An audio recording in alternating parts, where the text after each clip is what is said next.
Ladies and gentlemen, my name's Paul. Hopefully you're having an amazing day. In a moment, we're going to move on to some RTX 50 news because there is a very intriguing rumour concerning the reduction in supply for RTX 40 series GPUs as Nvidia are preparing to launch the RTX 50, aka Blackwell. Now, of course, this has some interesting ramifications not only to the pricing of RTX 40, but also what the timing for RTX 50 is going to be. But first of all, I want to talk about Xbox because there is a rumour that they are prototyping a native Xbox handheld. Now, the actual source of this rumour is from someone who's pretty damn reliable, and that is Ches Gordon, and they basically were talking on the Xbox 2 podcast, and they've said, and I quote, "I know they've Xbox got a handheld prototypes right now, and there are new prototypes and not old prototypes which are often being referred to." Now, if you're unfamiliar, basically speaking, there have been a number of reports, a number of rumors that Xbox were considering some type of portable Xbox. Now, as always with these things, you can have one design and then it ends up being canned, or a design and it ends up being changed, specifications can evolve, and so on. This is very normal stuff. Like, consoles go under different revisions. I mean, goodness gracious, how many variants of the Switch 2 or Switch Pro have there been? Like, so many. It is absolutely ridiculous. Now, he also added, it's not a cloud console, it is fully native. Now, it's very possible that this is a portable console which has some type of docking feature, i.e. you will basically have to use it kind of like a Switch. Now, don't forget that it wasn't too long ago that you actually had Sarah Bond basically saying that they have the largest technical leap they've ever seen in a hardware generation. Now, it's quite intriguing because, of course, this leads to a lot of questions. Is the handheld now the only console that Microsoft are going to be releasing, or will they basically have a two SKU strategy? So, the best way of kind of describing that would be you have one console, which is basically going to be, the portable console, but you can also dock it. I assume, like the Switch, if you dock it, it will run with higher clock frequencies or possibly more, compute units or what have you enabled, which of course would make a lot of sense. It's very difficult to know whether that, whether they would only go with a single console or whether they would have a high-end Xbox as well, because theoretically you could kind of start tailoring the games and, adjust them as necessary. Now, obviously they have somewhat done that with the Xbox Series S and X, so whether that would be the same strategy or whether they would have, let's say, a kind of a closer set of specifications, honestly, I do not know. It will be very interesting. There have also been a lot of rumors that Microsoft are working on hypervisor technology. Now, basically, I'm going to give you guys the gist of this, and I'll probably do a deeper dive into it in another video, because I don't want this to become like 10 minutes of me discussing hypervisors for Xbox, and quite frankly, I still need to kind of clarify some stuff with the rumors that I've heard, so I don't want to be, saying something then it's possibly wrong. But basically the rumor was that Microsoft were working on some technology where you would be able to run a hypervisor on a system. So for example, that could be an Xbox console, or that could even be, in some cases, even a competitor console, and the hypervisor would essentially mirror the functionality of a specific target Xbox. So for example, and this is a pure example, you could run a hypervisor and it would basically be able to work on, let's say, I don't know, the Series X, and it would be able to run, let's say, an older version of an Xbox. Or you could even theoretically have a hypervisor which would, let's say, run on a PC, and it would be able to emulate, let's say, the original Xbox.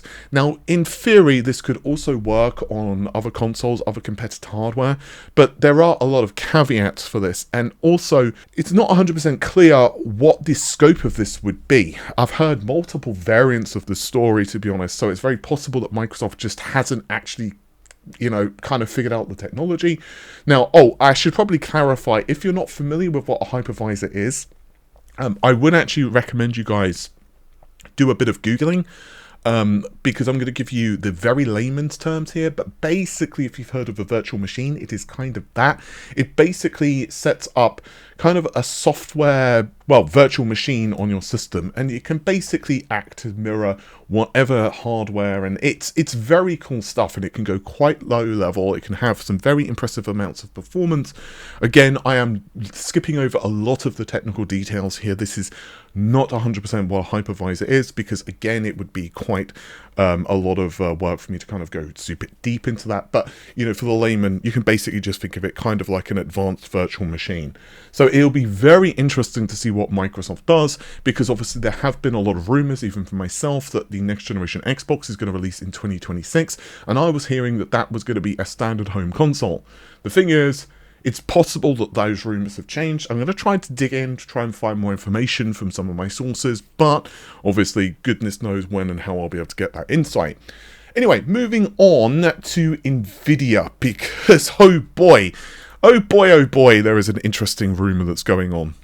Now, I want to stress that I have not been able to confirm this myself, but there is a rumor that is from Quasar Zone, and they've basically been speaking to people in the industry within South Korea, and they've basically stated that, well, it seems that Nvidia are starting now to basically warn its partners that RTX 40 graphics cards, aka of course Lovelace, Ada Lovelace, are going to start to basically have their number of GPUs diminish.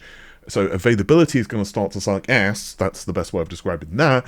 And it's in prep for Blackwell, which is rumoured now to launch in the second half of 2024. Now, we'll get more into the release date in just a moment. Unfortunately, this is machine translated. I want to give credit to WCCF Tech, because that's where I initially saw this rumour.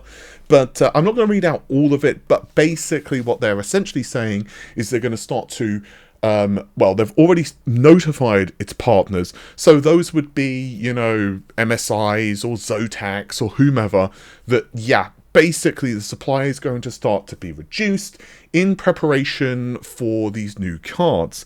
Now, they've also mentioned the RTX 40 Super Series response has not been super great. If you excuse the pun, I'm sorry, I couldn't resist it, okay? I'm only human. Oh well, maybe. But the point is that I'm not surprised that RTX 40, it's not that it was a bad, you know, series of cards to begin with, and then obviously you release Super. Now, RTX 40, it had a few SKUs that were kind of crap, honestly, but overall, it was a fairly okay launch. There were definitely some very interesting GPUs, like the 4090 obviously was just absolutely crazy levels of performance. But, yeah, by the time Super launched, I think a lot of folks just kind of had settled in on what they've got. And it's like I've said before, in my personal opinion, it's like, if you hadn't upgraded your GPU, let's say, like, okay, if you got a really good bloody deal, you know, like one of the really insane Black Friday GPU cards. Well, okay, insane is a bit of a strong word with GPU pricing, but still, you got a decent deal. Maybe it was worth an upgrade. But other than that, like if you have, let's say, a 3080, because I was talking to someone on Twitter the other day, they were asking, you know, should I upgrade my 3080 to, I think it was a 4080, and it's like, nah, dude, just hold on. Like a 3080 is still a bloody damn good card. Yeah, okay, the 10GB variant, it can bite you in the ass if you're using like specific resolutions, but generally speaking, okay, I'll just cut down the, you know, texture details by 1, and I'm just going to save my money for RTX 50. That's my personal opinion. Obviously, everyone is free to do what they'd like. Now, as for the release date, and I just want to talk about this real quick, this is not the first time that we've actually heard that this year is going to be the year that RTX 50 launches. So basically, the previous rumours from myself and several other folks, generally speaking, was that we're going to see the cards launch in the first half of next year. But I always said, a couple of people that I was speaking to did insist, including one that had been hearing some whispers from an AIB, that Nvidia were somewhat hinting that Blackwell was going to release this year. And then AGF, who is a pretty well-known leaker on Twitter, they also were stating that it's going to be this year that Nvidia do release Blackwell. I was speaking to a couple of other folks, and now I've got at least a couple of people who are telling me regularly that this year is going to be the year that Blackwell does release. But I think what may be happening is that, and I'll do another video on this in a couple of days. I would like to tell you about it in this one, but I don't want to say it because I'm not 100% certain in what I want to, in the information. But basically, I think it could be some type of refresh, and I think I know what the refresh is about, but I don't want to say it yet because I would like at least one person to be able to confirm it, because it's kind of a weird specification change. I can't, again, I'd love to say it in this video because it would, you know, it'd make the video get a lot more clicks, honestly, but I think I'm just gonna have to wait because I'm not super confident in it. I'm like trying to reach out to people at the moment, but sometimes getting Nvidia news is like, or should I say leaks, let's just say it's really difficult. But basically speaking, I think there's probably going to be a refresh next year. And I feel that the most likely explanation for this is that they are basically going to want to refresh for higher end versions when RDNA 5 is starting to become like bigger in the news, or maybe has just released. Because one thing you can say about Nvidia is they're really good at controlling the news cycle. So that's just my personal opinion on that. It'll be very interesting to see exactly how Blackwell ends up. I've personally heard that the full chip versus the full chip of the predecessor. So, for example, GB204 versus, you know, the predecessor, GB202 versus, you get the idea. They're around 60 to 70% faster in, what's the word I'm looking for, rasterization performance. And in ray tracing, it is significantly higher than that. I've also heard there are some very interesting things that Nvidia are doing on the software stack. And if you've been watching any of the stuff from GDC, there are some very interesting updates actually for like things like radiance caching and just a bunch of crap in terms of just efficiency when it comes to the ray tracing algorithm and efficiency and performance. And also for DLSS, I'm assuming. So I will be super intrigued because, of course, ultimately, while the graphics card is great, the software stack is perhaps the bigger deal. Therefore, I think that's one of the large reasons a lot of folks skipped over the RTX 20 series, because like if you had a 1080 Ti, it's like, well, okay, you're not, I guess one of the big reasons maybe you would have gotten it is just because it's the oh shiny factor of a 2080 Ti, but other than that, it's like many games just, you know, they just didn't really have that great of a implementation of ray tracing. I can't remember when Control got released versus the RTX 20 to 30 series, but obviously Control was the kind of the game that is like, oh, okay, this looks bloody good. But a couple of early ones like Shadow of the Tomb Raider had its ray tracing patch delayed God knows how many times. Early DLSS was kind of 50-50 with DLSS 1, and obviously, yeah. Anyway, I think that's just about it for this particular video. Hopefully you found it interesting. I'll see you soon. Take care of yourselves. Have an amazing day. Stay safe. Bye for now.